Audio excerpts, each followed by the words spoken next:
د 350,000 امریکایي ډالرو په لګښت د دغه ولایت د بهرنیو چارو ریاست د ولایت څانګې ودانۍ جوړه او نن د یوې غونډې په ترڅ کې ګټه اخیستنې ته وسپارل شوه.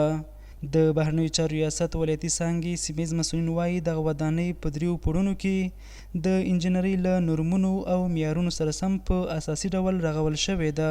نننۍ دلته چې د کوم افتتاح مونږ کوو دا په حقیقت کې کولی شو موږ ووایو چې د 100 برخو نه یوه وړه برخه ده په ظاهري لحاظ باندې. تر دې غټې پروژې الحمدلله چې د قوشتېپې کانال یو لوی ښه مثال دی. دغسې نورو برخو کې خپله دلته لاندې تاسو به انشاءالله په جریان کې چې په ولایت کې الحمدلله دلته ډېرې ښې لوی اقتصادي پروژې د عملي کېدو په درشل کې دي.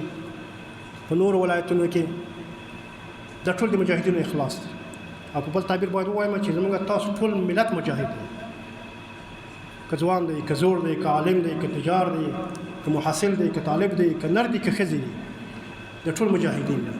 د بهرنیو چارو محترم وزارت رهبرۍ دا مناسبه وبلله چې په کندوز ولایت کې باید یو معیاري تعمیر ولرو.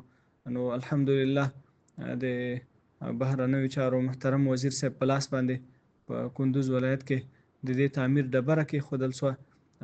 د الحمدلله چې اوس مهال تاسې د دې شاهدان یاستئ چې دا د اوس مهال د دې ودانۍ افتتاح وسوه. له دې سره د کندوز ولایت اوسیدونکي د یادې ودانۍ جوړول یو ښه ګام یادوي او په خبره یې له دې وروسته بعد د دغې ادارې مراجعه کوونکو ته ټولې لازمې اسانتیاوې برابرې شي. هغه د الحمدلله نن یې موږ په افتتاح کې ګډون لرو.